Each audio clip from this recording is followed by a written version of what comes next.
السلام عليكم ورحمة الله وبركاته أخياري. إيه وبودكاست يامون فاضمة علمي أيا مركاسي. waxaan idin leeyahay marka hore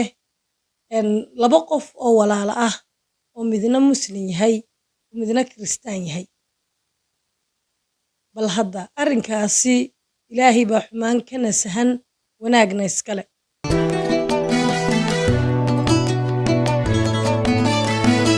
waxaa jira laba wiil oo maalmahanba social mediaha aad iyo aad loo wado hadalkooda. labadan inamood ee walaalaha ah mid diinta islaamka ayuu markaasi aad iyo aad inta badan u soo dhigaa qaybtiisa markaasi TikTok. wiilka kale waa wiil Soomaaliya isaga laftirkiisu labada inamood walaalay haayeen ka kale laakiin waxaa markaasi door biday ama uu jeclaystay inuu markaasi diinta islaamka uu ka baxo. akhyaaray diinta islaamku albaab laga soo galo ayay leedahay laakiin albaab laga baxo male. qofkii diinta islaamkan ka baxayidina aad iyo aad baan markaasi uga xumahay. ilaahayna waxaan uga baryayaa inuu jidka toosan uu ku soo hanuuniyo. akhyaaray waqtiyadii la yaryaraa anigu ahaan waqtigii aan yaraa waxaan maqli jiray in la yiraahdo qofka hadduu diinta islaamka ka baxo inuu ku soo laabto ma dhici karto mana dhacayso. laakiin maalin dhaweyd ayaa waxaan maqlay iyadoo dad ay ka sheekaynayaan arrinkaasi oo ay leeyihiin qofku hadduu diinta islaamka ka baxo isagoo markii hore islaam ahaa haddana haddii ay dhacdo inuu toobad keeno waa wax suurtagala. laakiin arrinkaasi bal hadda akhyaartayda igu xidhan arrinkaasi siduu idinkeediin la egyahay. qof diintii islaamkan ka baxay leh hadhow dib ma ugu soo laaban karaa. horta ilaahay baan markaasi ka magan galnay ilaahay islaamnimada haynagu dilo toobadana ilaahay haynoo hagaajiyo.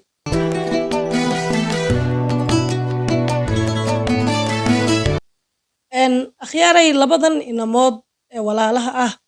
iyadoo markaasi inta badan dadku ay su'aalo weydiiyaan wiilka markaasi isagu islaamnimadiisii haysta ayaa waxa uu tilmaamay oo markaasi uu cadeeyay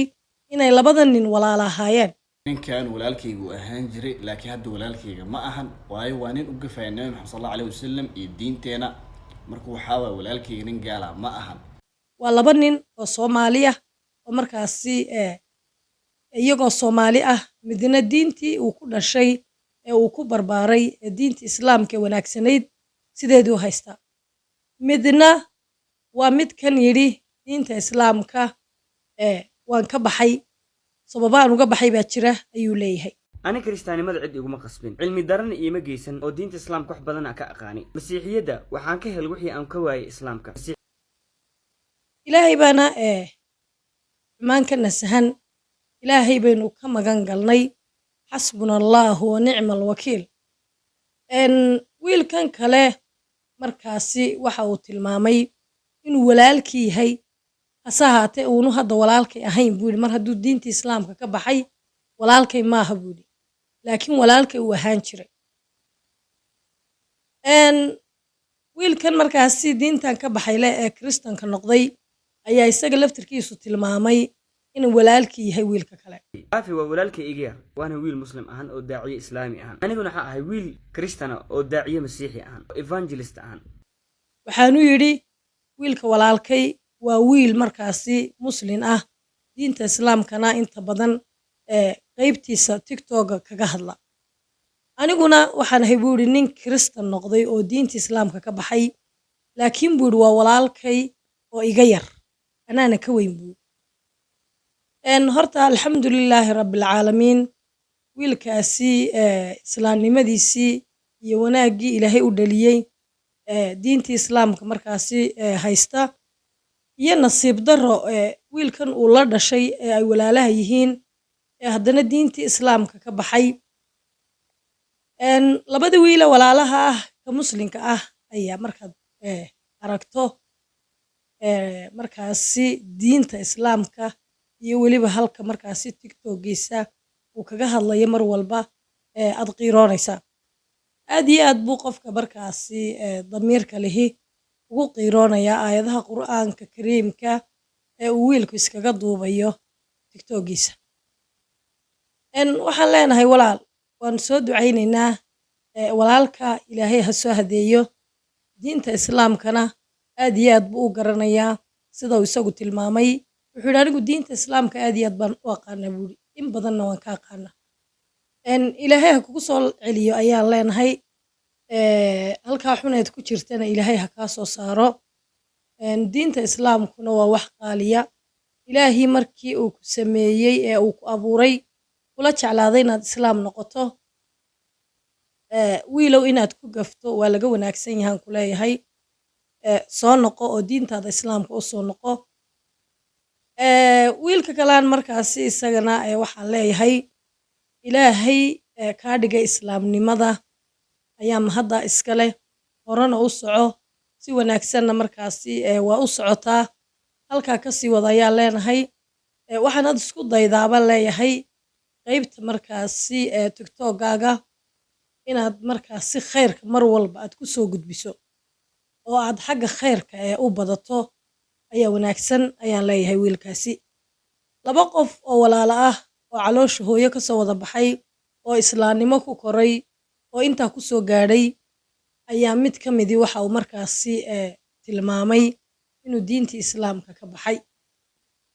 oo uu yidhi diinta islaamka waxyaaba aan ka waayey baan diinta kiristanka ka helay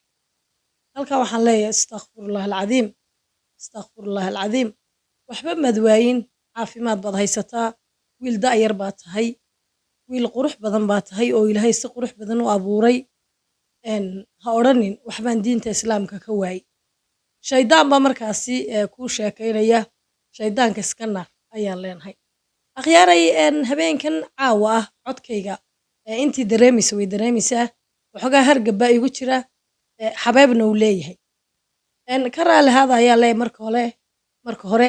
meel kastoo aad joogtaanba iyo si waloo aad markaasi ila socotaanba waad ugu mahadsantihiin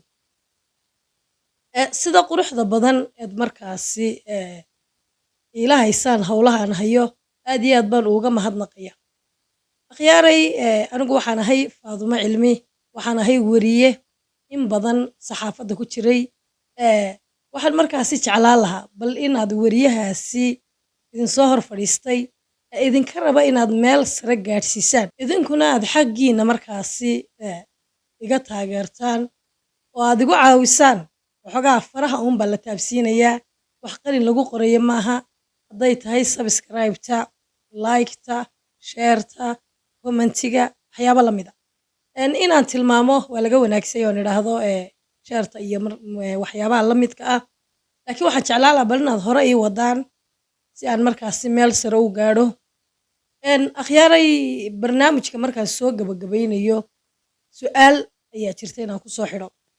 waxaa jirtay su-aal aan idin weydiiyey oo ahayd ninka ragga ah wakhtiga uu guurku xaaraanta ka yahay ee aanu gabadh guursan karin gabadhna loo dhisi karin waa wakhtiga ninka ragga ah guurku xaaraanta ka yahay waxa weeyaan wakhtiga uu xajka joogo ninka raggii hadduu xajka joogo ama gabadhu guur ma geli karto ninku markaa guurka markaa xaaraan buu labadaba ka yahay